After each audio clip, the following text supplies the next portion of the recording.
Welcome to another episode of A Dram with Friends. I know it's been a while since we've had an episode. Lent is a hard time to schedule drams when we all give up different things, and then it's just been so busy with men's conferences and everything else. But we're coming back to you with a huge guest. I just listened to an audiobook authored by Fr Charles Murr, who wants me. I want to learn more, so I thought I'd invite him on. Welcome, Father Charles Murr. Well, thank you, Sean, very much. Thank you for the invitation, and here I am at your orders. You know in your introduction, you began your introduction very well, but you actually, thinking of what you said, you should have had me on during Lent. I'm more of a penance than an enjoyment. Anyway, here I am. Well, like I said off camera, I wasn't sure where to start, but I'm gonna do, because you're from the U.S. originally. I'm gonna do the redemption bourbon, because redemption. Redemption bourbon. God love you. What a name for a bourbon. Perfect. Yep. So a dram is just a small taste. If you look at the technical, it's an eighth of an ounce, so it's not a lot of whiskey, but to enjoy it with friends is wonderful. So I'll bet you if you look at it, the dram came from the same time that where they had bits in coins. Okay. Because bits were divided into eighths. Oh, okay. For example, you remember the shave and a haircut, 2 bits, right? Yep. Well, two bits were 25 cents. That's right. Right. So if a gram is an eighth of an ounce, I'll bet it was popular around the time where a bit was the coinage. Yeah. Well, and I remember as a kid having a quarter, you were rich, because you could buy a lot of candy with a quarter back then. For a nickel, you were established for life. You were set up for life with a nickel. 25 cents, my gosh. With the high rollers. You grew up in the same area as a good friend of mine, Jeff Cavins. He was on the Minneapolis, Maple Grove is where he lives now, but you grew up in St. Paul, the sister city, it sounds like. I did. St. Paul is the capital of Minnesota, and Minneapolis is a suburb of St. Paul. That's right. Yes. Okay. Do they, because it's the Minnesota Wild hockey team they're wild. They're wild. I've got to tell you the truth. I think I was 17 years old before I ever went to Minneapolis. Which is really, yeah. So Minneapolis, of course, is right across the Mississippi River. I mean, St. Paul and Minneapolis are divided by the Mississippi River. But if you didn't have to go to Minneapolis, you didn't go. It's I don't know. Really? Minneapolis was a different thing. It was strange. It was a strange deal. Yeah. It's amazing, and that's where I love history and just I read in one of I think it was In Conversation with God, if you read only modern works, you'll make ancient errors, and and there beautifully put. Yes. You wrote a book called Murder in the 33rd Degree, which talked about Cardinal Gagnon, a Canadian, and it was fascinating to learn. So you would have been a young priest at the time when you first met him, eh? Actually, when I met him in 1974, and I was not a priest at all. As a matter of fact, I didn't know if I was going to be a priest. Right? But I met him in 1974 in Rome, and I knew that I was in the presence of someone very special. And you know what convinced me of that? He's a very intelligent man, What was that? very well spoken, but he had a delicious sense of humor, just a beautiful sense of humor. And I remember hitting it off with him immediately. And I have my mother's side of the family is from Trois-Rivières Okay. in French Canada, right? That's where Captain Madeline. Captain Madeleine, right? Exactly. Yeah. Yeah. As a matter of fact, I think the last time I was with Cardinal Gagnon that he was able to travel, that's where we went. We went for the afternoon to Oh, Captain really? Madeleine. Yeah, to see where Oh, wow. my relatives went to mass right before they left for Minnesota. Right. Well, there's a movie called Bridge of Roses, which talks about the history of Captain Madeline. And there's a story in there, and I don't know how far back your family goes, but there was this ice bridge on the Feast of St. Joseph. It's Uh-huh. another incredible story. Uh-huh. And and the what it would have taken as men to trust God to step on that ice to start that process would have been It almost sounds like the harrowing. setup. It almost sounds like the setup to a joke, doesn't it? It does. But God is faithful. God is faithful and comes through. But Yep. that's how I met Cardinal Gagnon in Rome. I met him through Okay. a friend of mine at that time, a great friend of mine for life, Monsignor Mario Marini, and the three of us got along very well right from the beginning. And then in 1977,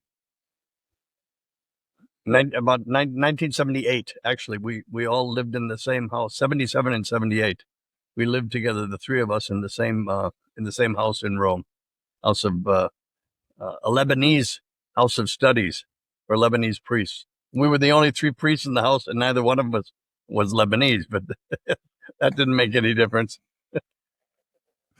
Well, you said that there was in the book. You said there was one there who had been arrested or something, or Oh in yeah, from Lebanon, I think yes, it was Archbishop Capucci.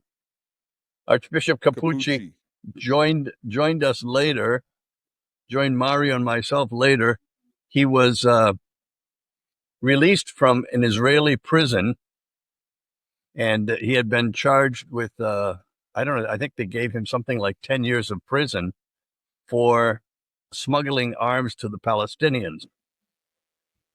Of course, he was the Archbishop of Jerusalem at the time, and he had diplomatic plates on his car and was smuggling arms to the Palestinians for liberation from the Israelis. So anyway, they got him on.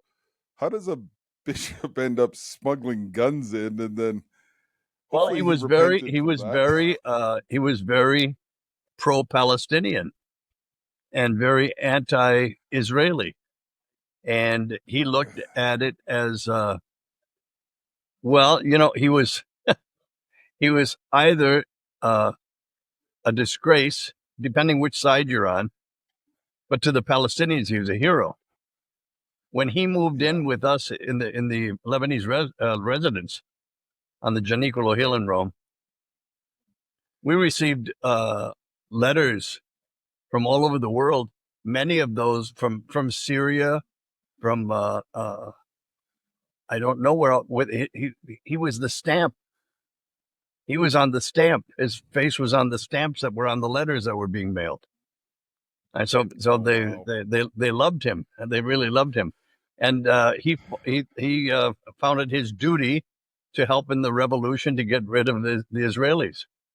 That was his political stance, to liberate his country, whether you agree with it or Well, and not. then Anyway, that's how he ended up in yeah. Rome. Well, and that's where Saint Pope John Paul, kind of tried to put an end to political involvement for clergy. Uh, Yeah, but he'll never which do that. I think It would is, it would take more than a saint to get that done. I understand, opinions and everything else, but so I was a law enforcement for 33 and a half years, and Uh, you had to be careful as to what position you took trying to make peace, right? And be that representative. that's right. And you might totally disagree with one side, but you can't show that or let that taint the work that you do. So it's got, whereas you, according to your bio, when you were in Mexico, you saw a need and developed an orphanage to meet that need. And is that orphanage still Yes. going today, Yeah. or Sure. It is. is It I is. know It is. The and problem with Mexico is today I was in a different world. Mexico was a yeah, different world in the late 1970s, early 80s. It was old Mexico. It was there were no drugs. I mean, when I say there were no drugs, I mean there were no drugs. Most homes had marijuana in them, but in a glass container under alcohol. People use it as a remedy for arthritis and different things as a pack. But okay, nobody was smoking marijuana. It didn't happen. I mean, really did not happen. And then all of a sudden, about 1984, maybe before that, certainly before that, but nobody knew about it. The cartels started taking advantage of the situation in Mexico, and today they run the country. The government of Mexico today is run by the narcotics cartels. There's no question about that. The president of Mexico is bought and paid for by the narcotic cartels. They just had an well, election, and well, let me put it this way: here's the last presidential election. Imagine this. In contrast to our system of government, where we have two major parties, in Mexico, like Italy, like Spain, anywhere, they have a lot of smaller parties. mm-hmm. Mexico had 40 political parties, 40 40. legitimate, 40 political Wow. parties who were eligible to participate in the election, all of them. By the time the election actually came around, listen to this carefully. 38 of the 40 candidates for president had been killed. So it came down to having two left, and the two who were still alive because they decided to play ball with the cartel, with the drug cartels. That's all. So the woman they have right now running the country is not running a country at all. It's being run by the drug cartels. I don't know what the United States seems to me the only hope for Mexico. I don't know if it's an invasion to consider the cartels terrorists, which they are, and go in and do Yeah. something about it. But it has to be. I think the United States is the only answer to that, militarily speaking. It is so corrupt, you wouldn't know where to start. Hundreds. I mean, Yeah, and that's like in the last 10 years, uh, my gosh, was it 35 or 36,000 people were decapitated? Anybody who opposed any of the drug lords, opposed, you were dead the next day. If you oppose them publicly or even privately too loudly, you were dead the following day. That's all there is to it. So that's not the Mexico that I worked in. I worked in a Mexico which to me is like a dream today. It was a very good place with wholesome people, good morals, devout Catholics. All of that is finished. It's all finished. It's sad. It's sad. I've gone back a few times, and it's just it's a sad thing to behold. Really is. I mean that Yeah, because I we've think got of all the people that I've known, and I've known a lot of countries and a lot of people, the Mexican people, and especially the Mexican people of the Los Altos de Jalisco, the highlands of Jalisco around Guadalajara, were some of the noblest people I've ever met in my life. Fantastic people. we've I'm the chair of Mission Mexico here in the Diocese of Calgary, and we've got a man on the ground in the mountains of Guerrero, I think it is. Guerrero, Uh, very dangerous yeah, territory. Very dangerous territory. yeah. Yeah. One of our friends just went down there for a visit, and he took him for a mountain ride, and yeah, they were describing Oh, some interesting. But he's been down there for 40 years, and they seem to let him go because he helps the family so much. So he's probably helped the, you know, you help my family even in the drug cartels. Family's important, right? So you very important. Are you and kidding? It's the most yeah, important. Yep. Yeah. yeah. So we're still trying to do some work down there and support the poorest of the poor as best we can with Mission Mexico. But you ended up leaving because the Archbishop was killed by the cartel. Is that correct? Well, Or the cartel, the Guadalajara cartel, uh, assassinated the Cardinal Archbishop of Guadalajara. Yes. This is what I mean. It doesn't matter. Anyone who stands in their way for any reason is just eliminated. Uh, and and then where did you go from Mexico to New York. to New York? Okay. Cardinal John O'Connor invited me to New York. And Cardinal Gagnon came many times to my parishes in New York to spend Okay. time with me there. It was great. Well, and It's great. one of your parishes is my good buddy St. Joseph. I was reading, so Oh, sure, uh St. Joseph Yorkville on 87th Street on the fashionable okay. Upper East Side. I That's have it. not been to New York City proper. I've been around it, but not there. So one of these days. You sound like And the then man who was asked had he ever fallen in love, and his answer was, "Fallen in love? Never. I've stepped in it a couple times, but never fallen." oh well, my wife and I are celebrating. Well, we're in our 40. We celebrated 40 years last November. So are we in our 40th, Beautiful, 41st? Yeah. So beautiful. we're yeah. So I did find love, and it.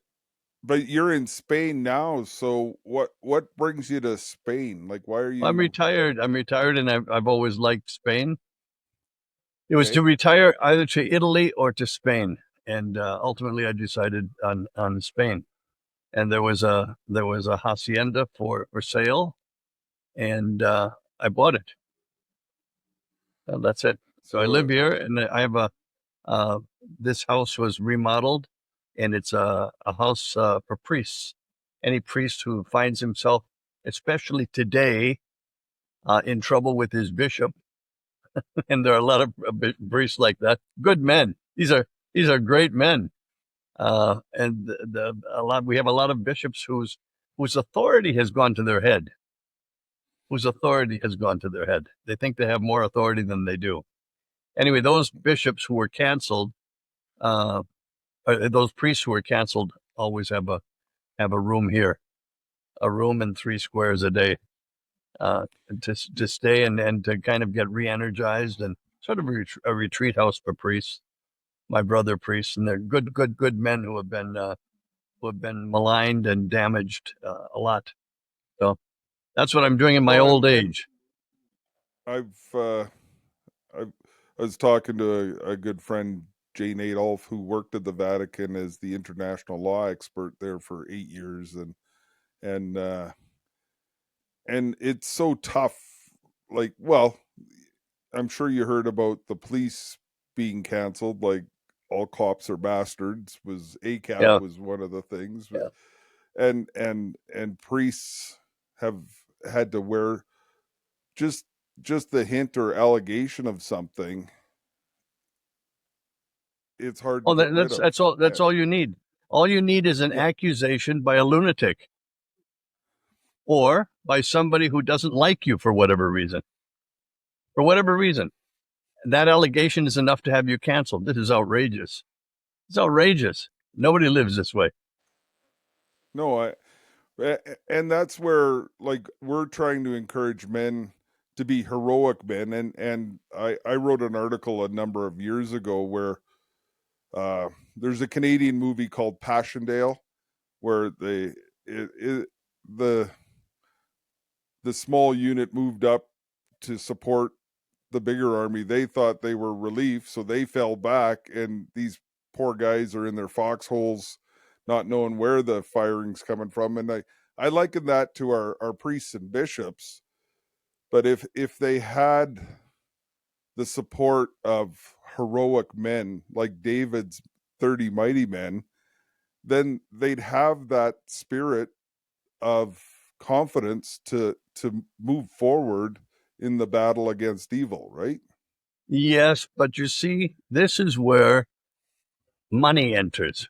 And where money enters, Sean, you know this, it's a whole new ball game, isn't it? So what people do is what has been done. Let me put it this way. And just a minute, let's not forget that some of the accusations are true.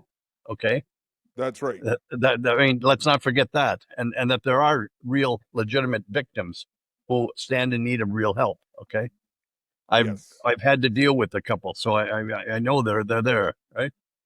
To help people put their lives back together. However, with any sort of an accusation, and really without any evidence, and really beyond the statute of limitations, any priest can be accused at any time and immediately taken out of ministry.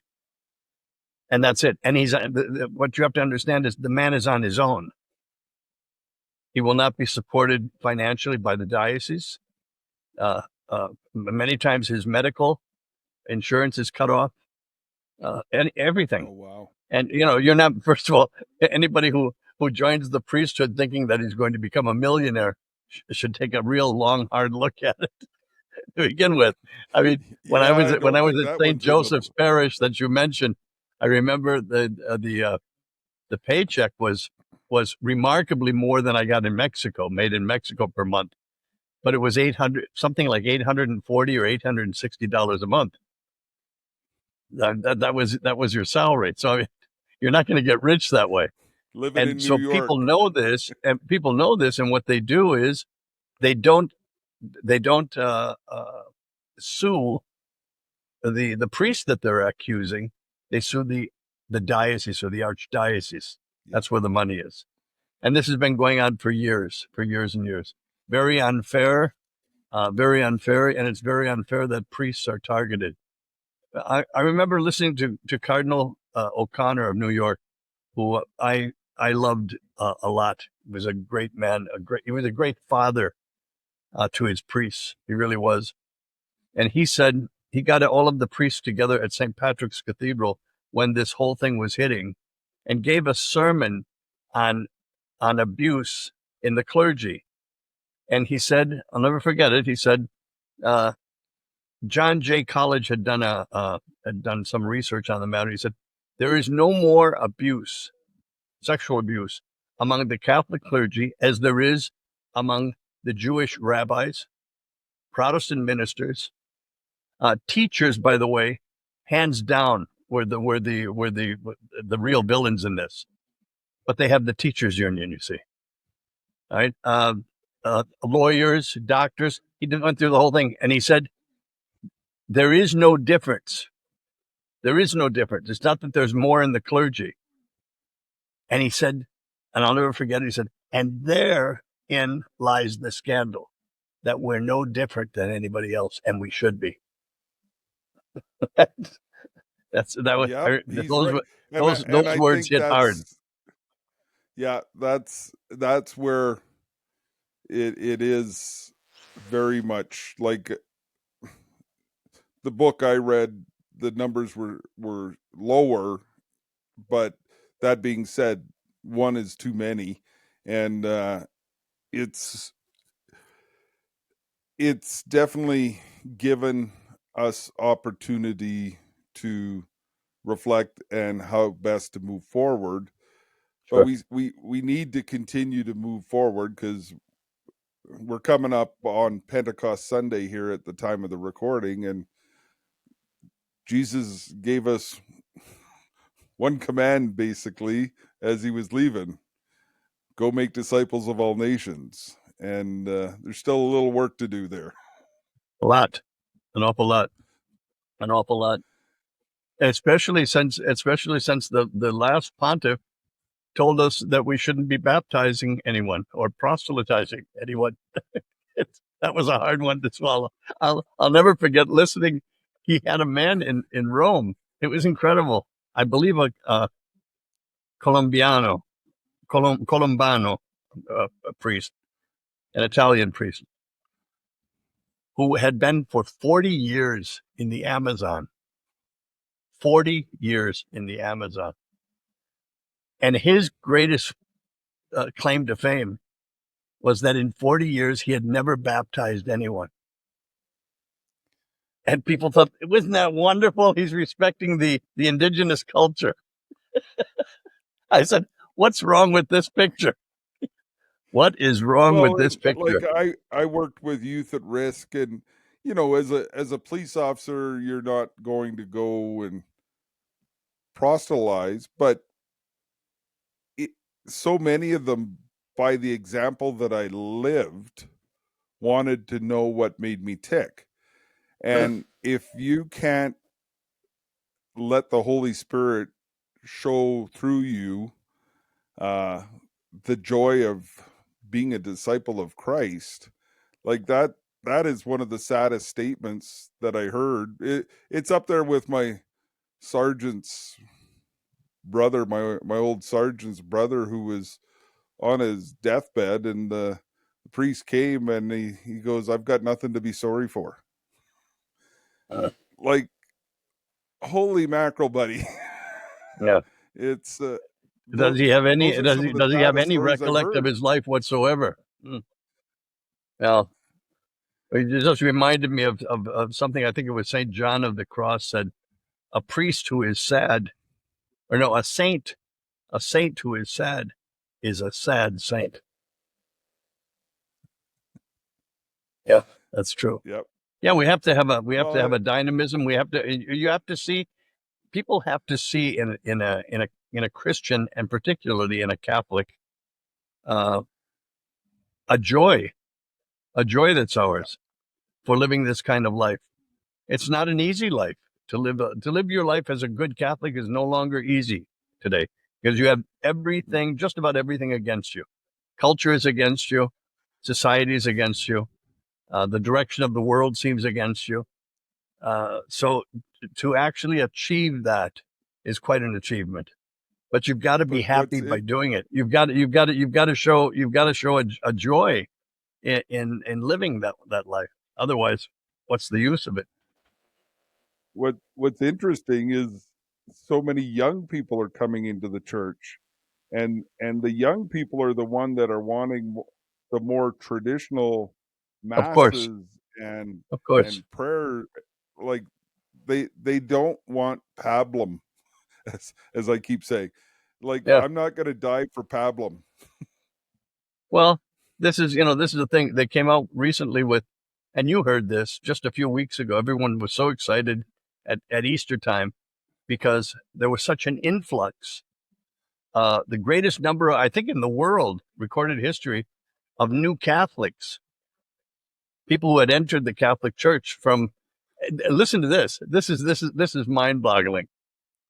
Since the time of Henry VIII of England, remember Henry VIII? Yep. You remember him, Well, I right? don't remember him, but The serial killer. He yeah. used to kill his wives. He was a serial killer, right? Yep. Who died of syphilis. Anyway, that Henry VIII who founded the Church of England. And that what a great patron that one was. Anyway, that Henry Yep. VIII, since his time, this was the greatest time that in England, in parts of England, and especially in London, there are more young Catholics than there are Anglicans. Yep. This is Yeah, amazing, right? This is amazing. But I the know. point is too that what they failed to mention when they gave that stat, which is an important statistic, it caught everybody's attention. What they failed to mention on purpose was that many of those who were coming into the church were traditional minded young people. That was not mentioned. They just kind of forgot that one. But they Well, came in by the thousands this year. It was amazing. well, and there's a definite shift happening. Even uh, I'm sure you're familiar with CBC here in Canada, the state-run media organization, but Yes, the they one were with all the freedom of speech. yeah, that Yeah. one. I know that one. Yeah. They they were talking about looking at the election, and young people, mainly it was young men that were the most notable. At 2015, they were like low supporting conservatives. They were below the women, and this was age 18 to 34. And in the recent one, it was up like to 75% of young Uh-huh. men supporting conservatism. Uh, the women were still holding the same or on the liberal side of thing, but young men especially, and I'm sure you've heard in the headlines, for the first time in recent history, men, especially young men, are more religious than women, Yes. which is But that shouldn't find you don't tell me you find that surprising though, really. no, I don't. I Yeah. know exactly why it all happened because Yeah. of the yeah they and that's where we've been putting on men's conferences here for 28 years, and it's been incredible trying to encourage men to be the men that God's called them to be, and it's so exciting to It's see a the young challenge, men. Sean. It's a challenge trying to convince men to be men. Yeah, And then try and then to go that noble step further, the men of God. It's, it's a but yes, it's a challenge. You've got you've got your work cut out for you. so in your storied career, what resonated? What is your fondest memory as a in Oh your my God, in your I have priesthood? all sorts of marvelous memories. As a matter of fact, somebody, a kind of a friend, and I were talking not too long ago about, we're now 75 years old. We're old men. I keep forgetting that, but we are. And in the question that came up, what would you do differently if you could live your life all over again? Now that we're toward the very end of life, well, is there something you would have done? Would you still be the same person? Would you still be a priest? Would you have taken a different direction? What I said, I'm going to tell you something. I can say it all truth. No, I wouldn't have taken a different direction. I believe maybe people have a hard time believing what I'm going to say, but I'm serious. I believe I have had one of the fullest lives possible that anyone has ever lived. And I'm very thankful to the Almighty and to the Catholic Church for all of the experiences that I was given, and great things and people and situations that I was put in to work, to help, to learn from. I would do nothing differently. I'd try to avoid a couple of mistakes along the way. Yes, Yep, but we no. The direction, it's just fine by me. And I thank God for a very, very full and eventful life. It was eventful. It took a lot of turns. Major things happened, but well, every time I thought that God had closed a door, remember that thing? He leaves a window open. No. In Yep. my case, he opened another door. It wasn't a window. Wow. It was another door. But you just had to wait long enough for the door to be there, to find the door. But it was there. Just magnificent. And the people that I've met in life, remarkable people. Not just the people that I've helped, but people who have helped me. Remarkable people. And good people. Every once in a while you run into a real, I wouldn't say an SOB because I don't talk that way, but yeah, you run into problem people. But I don't know. I would not change much in life. I've enjoyed it all. I really have. That's great. And 33 years of policing, there was times where I was having trouble seeing the face of Christ in everyone I met. I'll bet there were. And I'll bet there were plenty of times. Yeah, but and I too wouldn't change anything. Yeah, definitely made mistakes along the way, but you'd stick to the basic storyline, right? Yep. Well, and I too have been so blessed in just what God's opened doors for me. Like, I got to meet Mother Angelica and get introduced on her show, and I got a private tour of the papal apartment when I was there because a friend made some arrangement. Like, it's just blessing after blessing that I've received in just saying yes to God. And I know, just from the small bit that I know from in your book, some of the stuff, like for you living and working in Rome and getting to drive Cardinal Gagnon around, and there's so many stories I'm sure you could tell that hopefully get captured if you continue to write them.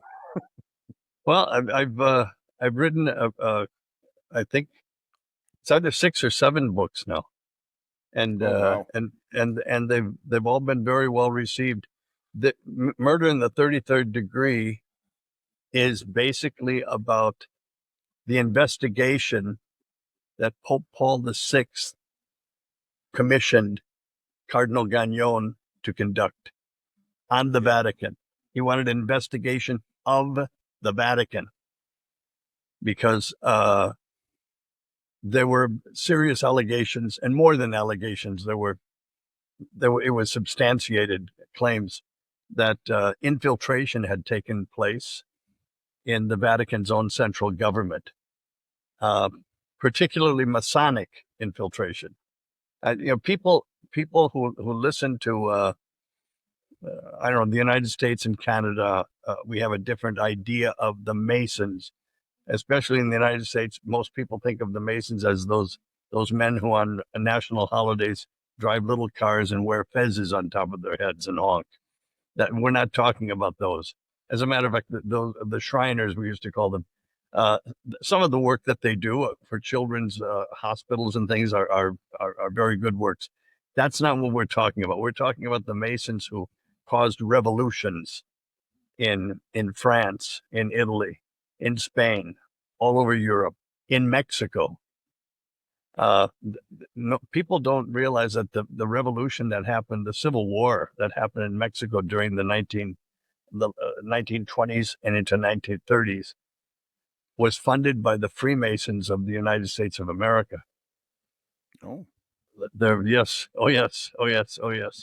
We had an ambassador in Mexico, the American ambassador, whose name, I don't know, how do you call the Christmas flower, that red Christmas flower that everybody buys at that plant at Christmas time? Poinsettia?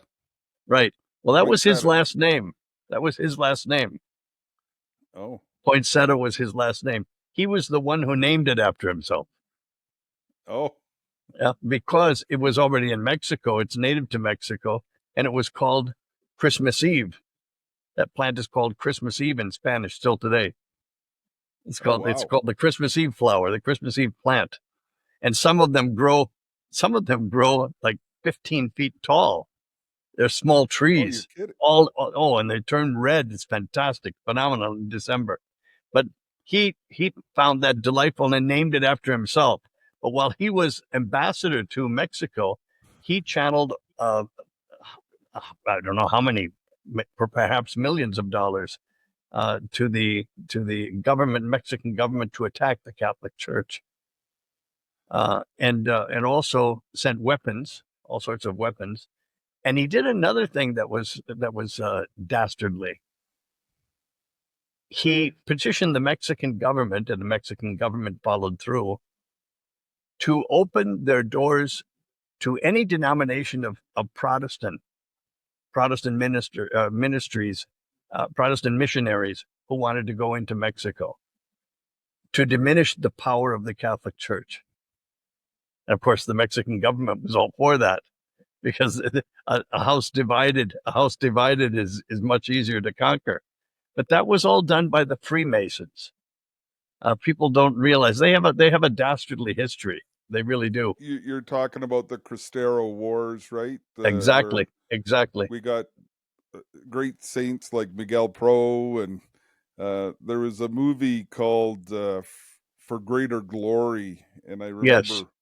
watching it, and I was on a retreat with my ethics professor, great guy, and I'm going, okay, so how long do I have to wait to take them out when they're coming for the priests at the parish? Can I take them out coming up the hill? Do I have to Yeah. wait till they're at the door?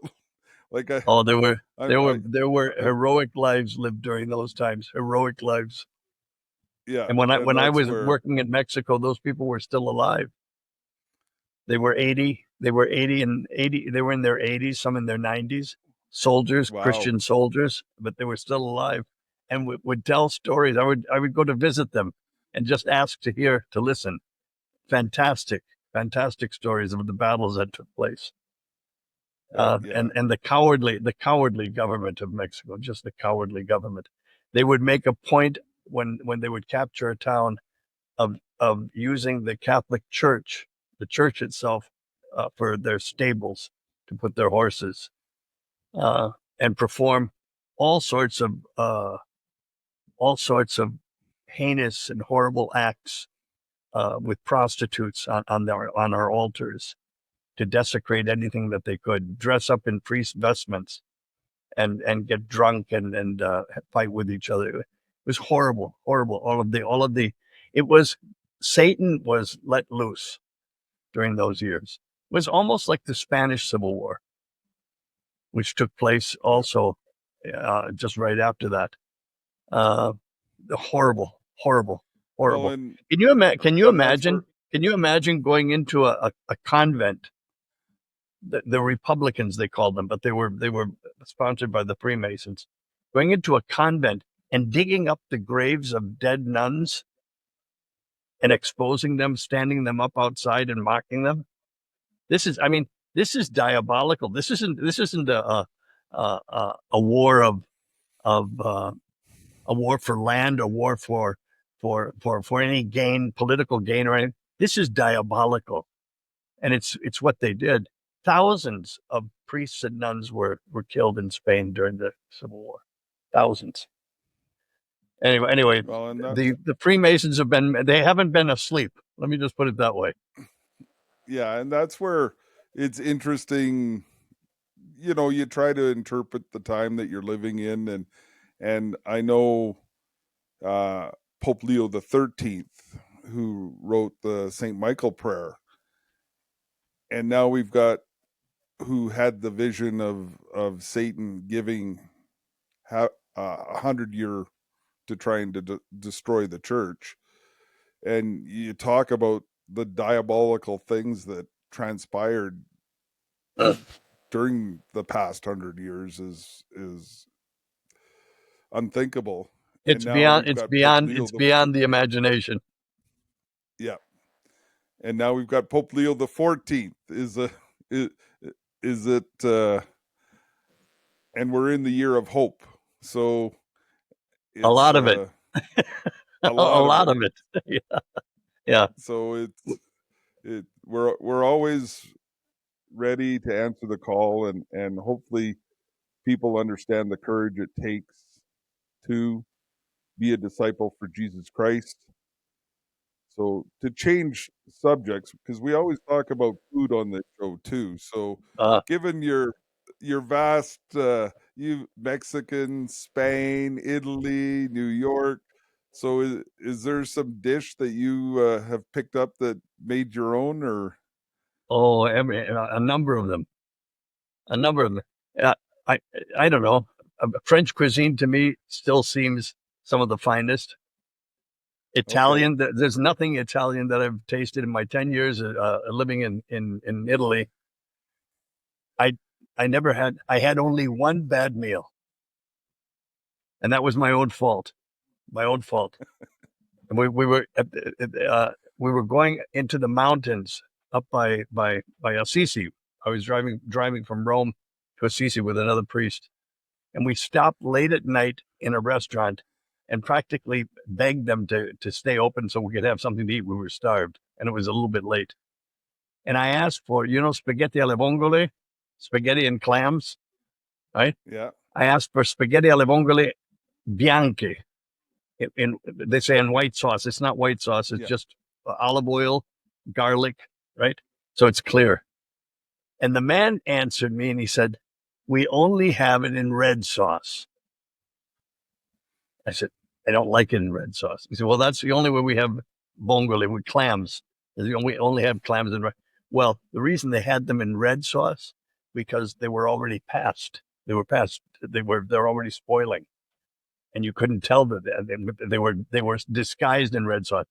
That my friend, the other priest, and myself, I cannot remember a time I was sicker. When we made the hotel, and the two of us shared time in the bathroom constantly the entire night. Horrible. But Oh, that was because somebody was passing off bad food. But I had never had a bad meal in Italy. There is no such thing. There just isn't anything. It's just the food is magnificent. But I'm so do you? particularly fond of Mexican food. I Yeah. have a oh yes, yes, good Mexican food. I don't know. There's something about eating with your hands too.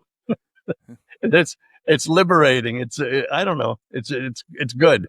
It's delicious. Delicious food. So All food is do good, you? don't you think? Yeah. Oh yeah. Do you? I can testify to it.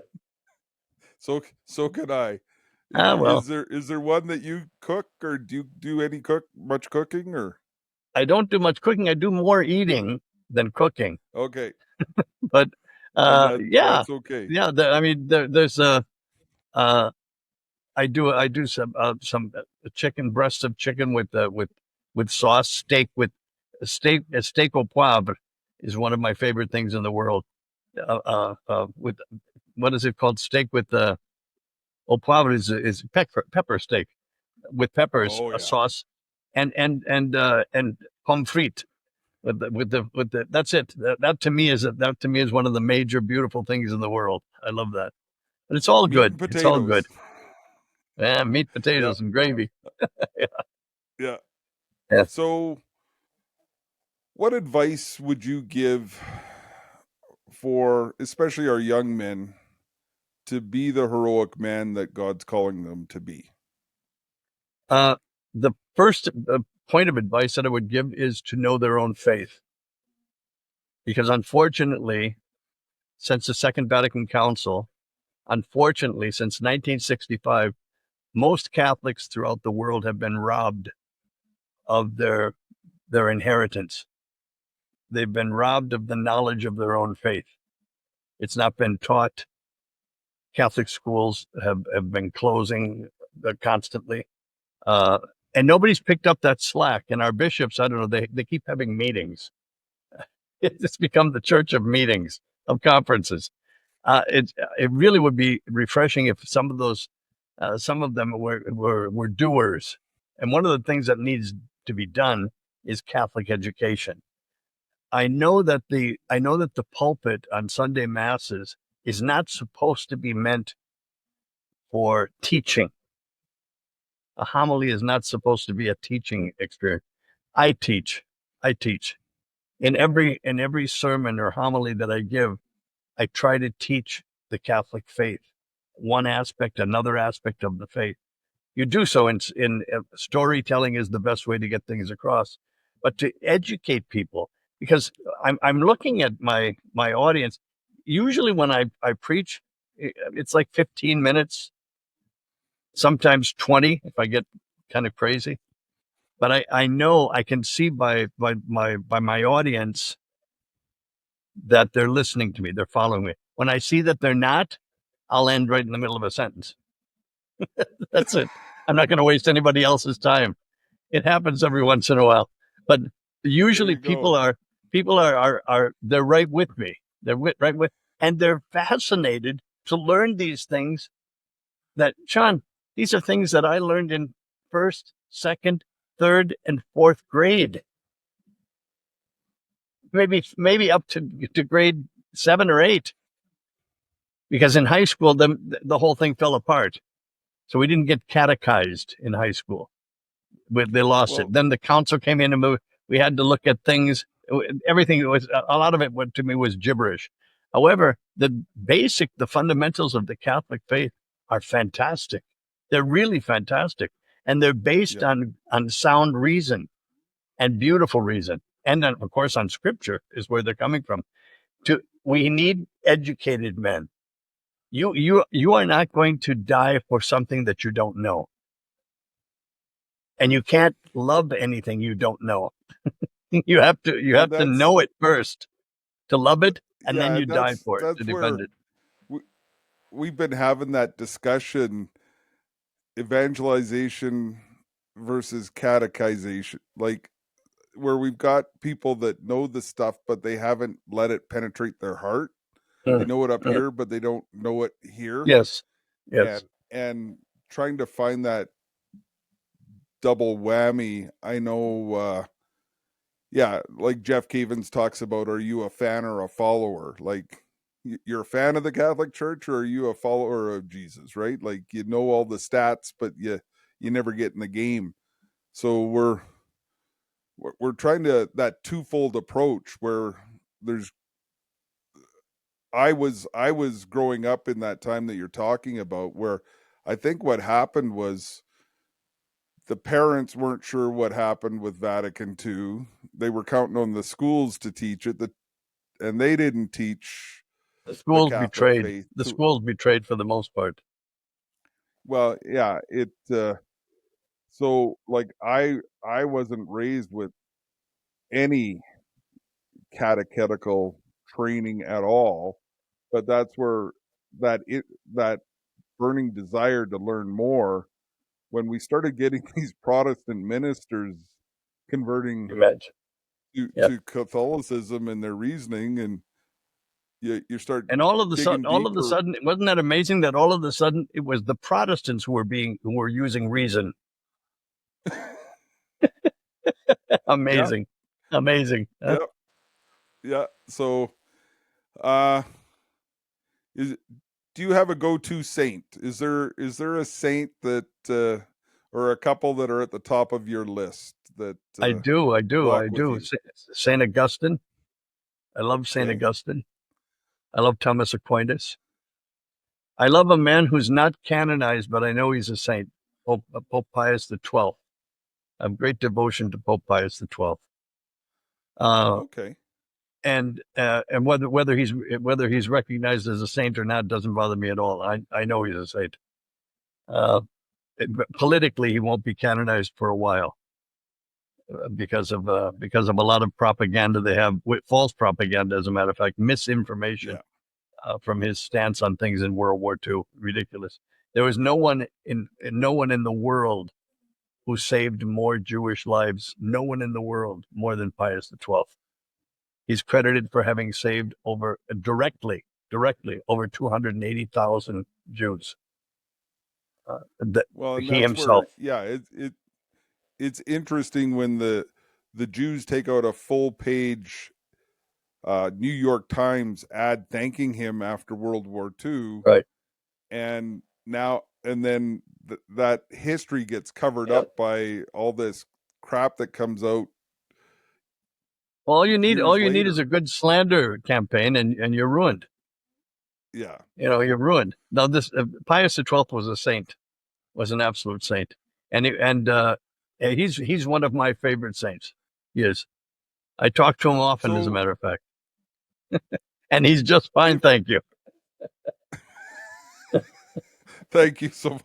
So if somebody like myself wanted to learn more about Cardinal Gagnon, because he seems like a fascinating person Oh, to he is. He learn was. more He about, was.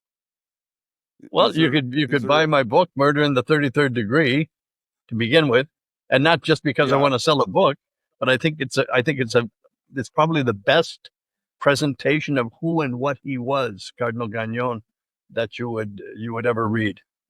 Uh, So in that book you said Pope John Paul II woke up after being shot, and one of where's Gagnon? well, Gagnon told him that there I was a know. plot afoot to kill him. He didn't believe him, and Gagnon resigned in disgust. Yeah. He was disgusted with the whole thing, and I drove him to the airport. He said, "Just get me out of here. That's enough." He resigned his position in the Vatican, just everything. He wanted to go back to Colombia and teach people a devotion for the Sacred Heart of Jesus, which he was doing before in the jungle. He wanted to go right back to that. He said, "Forget this. I don't need this." And he left. But he didn't. He left before he left. He told the Holy Father what the problem was. Yeah. That there was a Mason in charge of the congregation for bishops, appointing bishops in the world, Cardinal Sebastian Baggio, and the Pope knew that. There was proof of it. He said that there was going to be a major blow up of Vatican finances in the Vatican Bank through the Masons, which happened. The Masons almost bankrupt the Catholic Church. Almost bankrupt the Catholic Church. That was their plan for years, and they descended upon it. Whenever you hear the Vatican Bank scandals, those are the Masons. They Yeah. set up a thing so that the Vatican Bank would be bankrupt. And he told him also that there was a plot against his life. Well, he didn't believe it. And after he's in the hospital, he almost died. The Holy Father almost died, not of the bullet wounds that he received on May 13th, 1981, not of the bullet wounds, but because the hospital used contaminated blood in the Oh. operation. And so he had a horrible case of hepatitis and would have died, uh, uh, uh, except for Cardinal O'Connor of New York, who sent over a fantastic doctor from New York, Kevin Cahill, was a specialist, a magnificent man. I know him before. He helped with some of the children at the orphanage. I had a couple children with very, very special medical needs, infections and different things that came to us like that. And he took care of them. He was flown over to save the Pope's life, and he did. Well, when the Pope came out of coma, they said the first thing that he asked that he could get out of his life, find Gagnon, find Cardinal Gagnon, which it was, yeah. And things did change, but they didn't change enough. They didn't change enough, unfortunately. Well, Anyway, Father Charles, I could I could spend hours talking to you, but for the sake of showtime, this is already and going to be also one of my probably for the longer sake of your episodes. marriage, your wife would like to see you today too. Well, she's we've got quite the time difference here. She's working at the church, so Ah, I'm here, okay. So but you're safe. You're safe for a while. I'm safe for a little Good. while. But I don't know if you travel much anymore, but if you're ever in Canada, let me know and we'll have you right in the pub. But I I'd sure love will, to do Sean. I another sure one, will. or maybe even get you to help do some of that teaching that you're talking about for the men that we're trying to reach. So I I'm don't telling know you if you that know I'm this. telling you that men have a real purpose in catechizing and in evangelizing. I don't see a difference between catechizing and evangelizing. I just do not. Okay. One is evangelizing is sharing the gospel. Catechizing is sharing the gospel put in a specific teaching form, a way that it be understood. So it's one goes into the other. But we've got to educate ourselves. And by educating and knowing your faith, believe me, you love it more. You love it more. And people can see that, and you can share it better. Anyway, Sean, listen, it has been a great pleasure. I want to see that tasted. Go ahead. Yeah, so I'm not sure if you know that the Gaelic word for whiskey is Ishkabaha, which means water of life. And I pray that you continue to lead many souls to the true water of life. And it has been such a pleasure to be with you today. And I hope we can do this again in the near future. Nah, that seals it. That seals it. God love you, Sean. God love you. Thank you very much for the honor. I hope you have enjoyed this episode of A Dram with Friends. Like and subscribe. Go to all podcast platforms to look for it on podcast, or go to godsquad.ca to support our mission.